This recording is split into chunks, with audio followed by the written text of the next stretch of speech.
Olá pessoal, bem-vindo ao canal Investigação Elite TV. Se você é novo ou nova aqui, inscreva-se no canal. Meu nome é Sandra Di, sou advogada e ativista contra o tráfico humano nos Estados Unidos. Eu trago casos aqui toda terça e sexta, casos criminais, crimes solucionados, crimes não solucionados, desaparecimentos misteriosos que ocorreram não somente nos Estados Unidos, mas ao redor do mundo. Se vocês têm aqui alguma sugestão, por favor, sugiram e assim que eu puder, eu tentarei trazer o caso. Vamos ao caso de hoje. Essa é uma das histórias mais horríveis que eu já ouvi falar. É o caso de Judy Malonsky, que ocorreu em agosto de 2015. O ex-namorado dela, Michael Slager, jogou gasolina e colocou fogo enquanto ele estava abastecendo o carro. Eu acompanhei todo o julgamento dela, inteirinho, todo o depoimento dela, quando estava sendo colocado. Foi muito perturbador ter assistido aquelas imagens, as coisas com que ela falou, mas como eu falei, todo caso a gente merece respeito às vítimas, independente da situação em que elas estiveram. Eu sei que às vezes as pessoas dizem, mas você se colocou nesta posição, por isso aconteceu com você. O vídeo, ele tem a intenção de nos alertar para que a gente não caia nos mesmos erros que outras pessoas caíram, mas nem por isso nós temos o direito de julgar as atitudes das vítimas e o que acabou ocorrendo, talvez por estarem confiando demais na pessoa que estava, por não terem tomado uma decisão acertada. Então, nos comentários, sejam gentis com a Judge, que foi uma mulher que sofreu muito. Ela nasceu em 26 de agosto de 1983 em Ohio, aqui nos Estados Unidos, filha de Bonnie Bosey e de Thomas Hensel. Ela tem um irmão, Patrick, e uma irmã, Danielle. Ela era muito próxima de todos eles, ela era uma mulher linda, participou de vários concursos de beleza e chegou a ganhar o título de Miss Albany, Nova York. Todos disseram que ela era tão linda, não somente por fora, mas também por dentro. A Judy se casou com um homem chamado Ron, e juntos deram boas-vindas a duas crianças, a Kaylin, que nasceu em 12 de março de 2004, e Madison, que nasceu em setembro de 2007. O seu relacionamento com Ron terminou porque ele a traiu. Aos 21 anos de idade, vou voltar aqui um pouquinho na história dela, ela foi diagnosticada com câncer de ovário, ela venceu a doença, mas em abril de 2006 o câncer voltou e ela teve que passar por mais uma cirurgia invasiva, e ela venceu contra o câncer uma vez mais. Só que naquela época ela acabou sendo medicada por opioides que causam dependência. Mas depois de receber o tratamento em um centro de reabilitação particular, ela conseguiu superar a dependência química.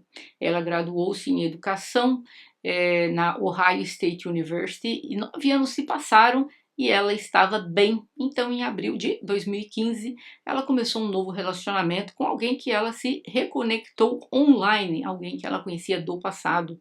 Michael William Slager e Judge, eles não eram estranhos. Como eu falei, eles tinham algumas conexões anteriores. O Michael conhecia o ex-marido da Judge e eles tinham alguns amigos em comum até por um certo período de tempo. Mas eles ficaram aí sem contato, meio que se perderam e voltaram a reencontrar online. O Michael tomou a iniciativa de entrar em contato com a Judge, levando então a reconexão. A mãe da Judy não gostou do Michael de cara. A Judge era muito próxima de sua mãe e elas literalmente falavam tudo. Então a Judge começou a falar com a mãe dela sobre o Michael, que ele era controlador, que ele já tinha sido preso no passado, mas a Judge não sabia disso, então ela só contou para a mãe dela que ele era controlador, não que ele tivesse sido preso no passado. Isso veio à tona depois. Ele foi preso por violência doméstica e também foi condenado por abuso infantil, por fazer coisas impróprias com crianças. Tudo coisas que a Judge não sabia. Ao conviver com esse homem, ela caiu novamente no uso das substâncias ilícitas. Ele não usava, mas fornecia para ela. E ela passou 9 anos completamente sem usar nada, antes de se reconectar com esse homem. E eis que, quando ele entrou na vida dela, tudo foi ladeira abaixo. Em agosto de 2015, a Judge mostrou muita coragem ao decidir deixar a situação que ela estava vivendo, essa situação difícil, para trás, para pessoas que sofrem de dependência química, e ela escolheu então entrar em um programa de reabilitação em Ohio. Ela fez isso para lidar com o vício e criar uma distância, de certa forma, entre ela e o Michael. Então, no dia 2 de agosto de 2015, o Michael concordou em levá-la a esse centro de reabilitação. No entanto, quando eles chegaram no centro de reabilitação, a Judy se sentiu um pouco ansiosa e ela queria comprar cigarros porque era permitido fumar cigarro no centro de reabilitação. Então, o Michael parou em um posto de gasolina. Antes de chegar ao posto de gasolina, o casal havia discutido um pouco no carro. Não se sabe, eu não consegui achar a causa da discussão entre eles. Então, eles foram por esse posto de gasolina comprar o cigarro. A Judge desceu do carro e ele entrou para comprar. E ela estava andando, sabe? Tá ansiosa, ela sabia que ela ia entrar na clínica. Para quem já passou por dependência química, deve saber, não é uma coisa fácil de se passar e de passar por isso. Então ela estava ansiosa, ao mesmo tempo que queria ir, sabia que era um período longo e tinha que vencer este vício. E ela estava andando para cima e para baixo no posto de gasolina. E acontece que ela ficou andando e ela foi parar nos fundos do posto de gasolina. Só que aí o Michael saiu, abriu a porta, cadê a Jodie? Não tá aqui, ele já ficou bravo, já tinham discutido do carro anteriormente. Aí ele ficou muito bravo com ela, ele deu uma volta e achou a Jodie atrás do posto de gasolina, andando pra lá e pra cá. E começou uma discussão horrorosa entre eles, que ele falando pra ela, por que você não tava lá, blá blá blá, aquela coisa errada toda. Sei que a conversa meio que se esquentou ali, né? Aí ela tava com um copo de água na mão, uma garrafa de água, né? E ela pegou e jogou a água nele. Essa foi a descrição do que ela deu. E aí, simplesmente, o que ele fez? Ele saiu da caminhonete, ele pegou um galão de gasolina e despejou a gasolina nela. E ele pegou um isqueiro, aproximou-se da Judge e ateou fogo. As testemunhas prontamente ligaram para o serviço de emergência, enquanto o Michael apenas olhava a Judge em chamas. Ela foi socorrida e ela teve 90% do seu corpo queimado. Ela perdeu 2 dedos, as orelhas. As fotos são chocantes. Eu estou colocando aqui algumas delas. Tem fotos piores ainda se vocês fizerem uma busca na internet. Mas para não chocar, colocando umas aqui, tá? Mas preciso colocar algumas fotos para vocês verem, entenderem a extensão deste caso. Ela passou meses em coma no hospital, coma induzido, né? Mas ninguém esperava que ela sobrevivesse. O Michael disse à polícia que ele estava enchendo o tanque e a gasolina espirrou acidentalmente e pegou fogo nela quando ela usou o isqueiro para acender o cigarro.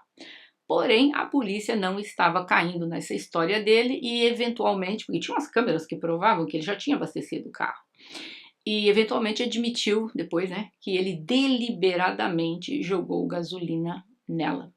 Mas ele disse que ele não ateou fogo. Ela estava encharcada de gasolina e ele ofereceu-se para acender o cigarro dela. E aí ela acabou pegando fogo. Gente, quem vai acender um cigarro em uma pessoa que está encharcada de gasolina? O que o Michael mal sabia é que tudo isso estava em vídeo. E claramente as câmeras mostraram o que realmente aconteceu. Depois que os detetives obtiveram, né, as filmagens de câmeras, né, de um banco próximo que conseguiu pegar exatamente a parte atrás do posto de gasolina. Os investigadores foram para o hospital onde a Judge estava e eles assistiram à filmagem pela primeira vez juntos. Todos ficaram horrorizados com o que tinham acabado de ver nas filmagens. Queimaduras de 3º, 4º grau, tudo que é tipo de queimadura, com uma situação incrivelmente assustadora. E uma enfermeira entrou em contato com a mãe da Judge e informou o que houve com a filha dela. Ela mal sabia que a Judge e o Michael haviam tido a discussão e que ele havia ateado fogo nela. Só disseram que era uma emergência, um acidente, ela precisava ir para lá. Quando ela chegou lá, ela ficou horrorizada, ela ficou sabendo que a filha dela tinha sido entubada, que não tinha chance de sobrevivência. E acontece que naquele momento o Michael começou a ser questionado pelas autoridades e ele resolveu mudar a história. Primeiramente, ele disse que ele não tinha nada com isso. Depois, ele disse que acidentalmente espirrou uma gasolina nela, ele foi acender o cigarro. E agora, depois, ele estava dizendo que ele não fez nada. Ou seja, ele conseguiu mudar a história dele 3 vezes para a polícia. E isso complica muito a situação para ele, porque se você não consegue manter a mesma mentira, Claro que eles não vão acreditar. Ele mudava, ele ia e vinha. Gente, eu sempre digo aqui no canal, mentira é diferente, a mentira muda. Vai de acordo com o que estão te acusando, você vai ali junto com ela. E foi o que aconteceu com ele. Só que a polícia, quando chegou ao hospital, eles sabiam que o caso dela era grave e tal, mas imaginaram que talvez poderiam interrogá-la, mas não pôde. Imediatamente ela já teve que ser entubada, depois foi colocada em coma induzido. E aí, a condição que a Judy estava era tenebrosa. E a irmã da Judy estava no corredor e começou, gente, a vomitar quando ela viu a irmã dela naquela situação. Para ela foi uma coisa terrível. Os detetives estavam preocupados que ela não iria sobreviver, então eles não teriam um depoimento dela, exatamente o que aconteceu. Mas ela era uma mulher persistente, havia vencido já o câncer 2 vezes. E uma vez mais ela estava determinada a sobreviver. E ela acabou sobrevivendo por um tempo. Ela foi tirada do coma induzido e o detetive então pôde interrogá-la e perguntou se ela derramou gasolina nela mesma. Ela disse que não, ela só balançou a cabeça. Então ele perguntou se o Michael derramou a gasolina nela e ela balançou a cabeça que sim. Então isso deu aos detetives a indicação de que eles precisavam para prosseguir com a investigação ainda mais agora, que pelo menos ela já está acordada e está dizendo que foi ele. Só que como ela passou muito tempo no hospital, foram meses, né? Ela teve 7 paradas cardíacas, pra vocês terem ideia. Ela também teve que lutar com várias infecções. Ela tinha feridas gigantes abertas nas costas, nas nádegas. Ela estava muito fraca para deitar de bruços. Então foi tudo muito terrível. Durante a cirurgia, quando fizeram depois a troca dos curativos para a queimadura, ela disse que foi algo angustiante para ela, mas era algo que ela tinha que suportar porque ela queria sobreviver, ela queria ver o Michael condenado pelo que ele fez para ela. E muitos enxertos de pele e procedimentos reconstrutivos foram feitos nela, mas infelizmente algumas dessas cirurgias não saíram como planejado. Ela também perdeu a capacidade de falar. Quando ela falava, ela sussurrava, isso no começo, devido aos danos extensos que houve na traqueia, porque ela acabou inalando a gasolina também. A sua capacidade de se mover estava totalmente limitada, causando intensa dor toda vez que ela tentava se mover. Mas ela mostrou, gente, uma resiliência incrível, uma determinação que a justiça fosse feita. Eu assisti aquela mulher depondo ela depois através de câmeras, né? Enquanto ela estava indo no hospital para o juiz, foi algo terrível de assistir. O Michael, como eu falei, ele tinha sido preso, processado por tudo isso e quando na corte foi o julgamento, foi mostrado o momento que ele ateou fogo nela. A imagem não é muito clara, mas eles sabiam que era ele e ela. Vocês podem ver pelo vídeo aí do lado esquerdo, mais ou menos tem umas chamas aí subindo. Era exatamente o momento em que as chamas estavam consumindo o corpo dela. O Michael não fez nada, nada. Já era brutal o que ele fez. Agora, assistir a pessoa passando por aquilo, poderia ter 1 minuto de arrependimento e tentar apagar? Não. Ficou lá, de braços cruzados, olhando tudo. Então, o crime dele, naquela época, ela ainda estava viva, então ele foi acusado de um incêndio criminoso agravado por algumas circunstâncias. E ele, obviamente, uma vez mais se declarou inocente perante o juiz. A promotoria não sabia se a Judy também sobreviveria até o julgamento dela. E disseram que quando a Judy se viu no espelho pela primeira vez, isso aconteceu 2 meses após o incidente, vamos dizer assim. E ela jurou para todos ali da família que tudo que pudesse fazer para ajudar outras mulheres passando em condições como a que ela se encontrava, ela faria. E ela encontraria uma maneira de mudar as leis sobre esse tipo de crime.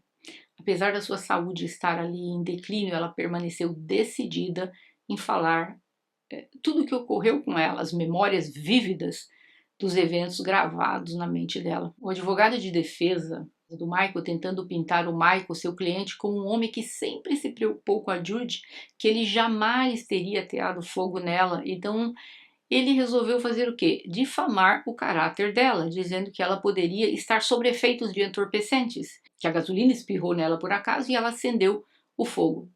Mas ela foi firme na convicção dela de testemunhar contra o Michael. Ela tinha lembrança de tudo que havia ocorrido.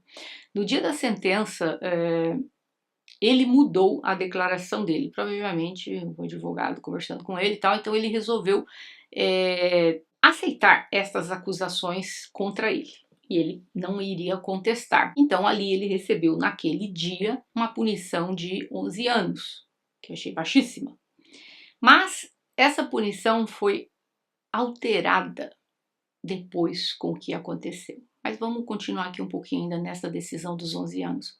O juiz estava revoltado com toda a situação porque ele disse que a pena máxima que a lei permitia, e ele disse para o promotor que ele culpava, o juiz dizendo que ele culpava os legisladores por terem uma lei tão fraca e por não poder sentenciá-lo por mais tempo. Então era uma das coisas que a Judy queria brigar, que essas leis fossem aumentadas. As contas médicas da Judy estavam em milhões de dólares naquela altura. Enquanto ela estava na cama do hospital, ela estava lá tentando, junto com alguns legisladores, mudar a lei. E a Lei Judy, foi criada a Lei Judy, aumentou a pena máxima para agressores de 5 a 20 anos para pessoas que intencionalmente desfiguraram outra pessoa. Mas, infelizmente, a lei não seria retroativa, ou seja, não poderia aplicar ao caso dela, mas dos casos ali em diante, que foi até uma conquista, porque a lei máxima aplicava 10 anos e com a lei nova a máxima seria de 20 anos. Mas ainda assim, ela continuou a lutar para sobreviver tudo aquilo que havia ocorrido com ela. A filha mais velha dela, de 13 anos, enquanto ela estava no hospital, a filha dela foi convidada para ir na bancada lá dos senadores do plenário para falar sobre a lei da Judy, e com apenas 13 anos de idade e a sua mãe ainda no hospital, ela disse que o homem que desfigurou a mãe dela pegou apenas 11 anos de pena, só que a mãe dela foi condenada à prisão perpétua porque ela teria que viver daquela forma desfigurada. E ela também disse que também era uma prisão perpétua para elas, e que quando ele saísse da cadeia, ela teria apenas 22 anos de idade. E ninguém saberia se ele não iria machucar alguém novamente, ou talvez até ela. Mas infelizmente, mesmo com seu espírito de guerreira, o seu corpo começou a ceder e o promotor sabia que ela já estava prestes a falecer. A promotoria perguntou se ela poderia testemunhar sobre seu próprio homicídio. É algo que nunca tinha ocorrido, porque ela ainda estava viva. Não se esqueçam, ele já foi condenado, ele já recebeu a pena de 11 anos. Como o promotor sabia que ela estava prestes a falecer, ele resolveu fazer algo, como eu falei, inusitado nos Estados Unidos. A pessoa testemunhar o seu próprio assassinato. Em Ohio, não há uma regra criminal no que diz respeito à preservação do testemunho de alguém que está vivo. E essa pessoa testemunhará o seu próprio assassinato. Então não tinha. Então não tendo ali, havia uma brecha para a interpretação do juiz. Então o que eles fizeram? O juiz aceitou. Ela iria testemunhar o próprio assassinato. E ali começou-se tudo novamente. Ela depois novamente por vídeo, só que ele tinha que parar o vídeo várias vezes para ela poder tomar os analgésicos que a mantinham confortável, para ela poder estar lúcida o suficiente para que ela pudesse falar, porque os medicamentos que ela estava tomando eram todos à base de opiáceos, e vocês sabem que são remédios que deixam a pessoa ali meio confusa às vezes. Então ela não poderia estar usando opiáceos no momento que ela estivesse fazendo as declarações. E a única coisa que ajudava na dor era tomar esses remédios. Mas ela fez a brava decisão que ela iria testemunhar sem tomar os remédios. Imagina a dor que ela não estava sentindo. E ela precisava desses medicamentos fortes. Mas aí ela disse que ela estava disposta a estar 100% lúcida para depor, para que ninguém depois viesse dizer: olha, naquele dia no hospital, quando ela testemunhou, estava cheia de opiáceos, cheio de morfina, cheio disso e daquilo. Alterou totalmente a mente dela. para que nunca houvesse isso, ela estava totalmente lúcida. O dia chegou. 1 ano e meio após o incidente, a Judy descreveu com firmeza todos os eventos que ocorreram naquele dia fatídico. Ela revelou que o Michael a estava levando para a clínica de reabilitação, onde ela deveria ingressar para melhorar a si mesma do vício que ela tinha de entorpecentes. No entanto, ela tomou uma decisão espontânea de adiar sua admissão naquele dia, naquele momento particular. E foi aí que ela disse antes também que ela queria conversar com a família dela, com a mãe dela, com as filhas dela e tal. E ela expressou esse desejo de que ela queria se comprometer totalmente com o centro de reabilitação. Só que aí que eles fizeram parar no posto de gasolina, como eu contei toda a história antes, para comprar cigarro, tal. E basicamente ela repetiu a mesma história. Que ele entrou, ela ficou no carro, depois ela começou a andar, tal. O Michael saiu, não a viu, ficou muito bravo, localizou-a atrás do posto de gasolina, estacionou ao lado dela, exigindo que ela voltasse para a caminhonete. Ele saiu do carro, os dois começaram ali uma briga, uma discussão. Ela admitiu que ela jogou um copo de refrigerante nele. No começo eu tinha entendido que seria água, mas não sei por que aqui foi mudado para refrigerante. Eu acho que não altera também isso. Aí fez com que, claro, isso respingasse no Michael. Então ele foi lá, pegou o carro dele, né, que tinha o gasão de gasolina, e sem hesitação jogou a gasolina nela. E ela gritava, pedia socorro, e ele ficou lá olhando impassível, não fez nada para salvá-la. A gasolina também, como eu falei antes, havia descido pela garganta dela. Ela disse que ela tinha certeza que ela iria morrer. E ela pediu a Jesus que a perdoasse por todos os pecados e que ele cuidasse das filhas dela. Ela disse que depois disso, ela não viu mais nada e acordou no hospital muitas e muitas semanas depois. O depoimento dela perante ao juiz foi emocionante, mas infelizmente, em 27 de junho de 2017, a Judy faleceu. A Judy sucumbiu aos ferimentos. Então o Michael foi acusado de ter tirado a vida dela. Então, durante o depoimento que a Judy havia feito, ela foi questionada, caso, né, fosse o resultado desejado, se ela viesse a sucumbir devido aos ferimentos. Ela expressou que, se isso ocorresse, ela queria que o Michael fosse acusado e condenado à prisão perpétua sem chance de liberdade condicional.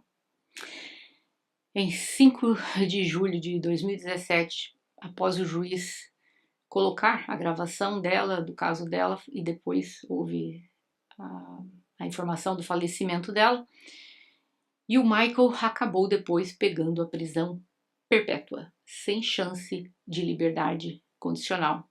Como eu falei antes, a Lei Judy foi aprovada em 7 de setembro de 2017, que aumentou a pena para alguém que ficasse desfigurado de 10 para 20 anos. Foram 2 anos de luta dela ali para tentar sobreviver, mas infelizmente sucumbiu aos ferimentos.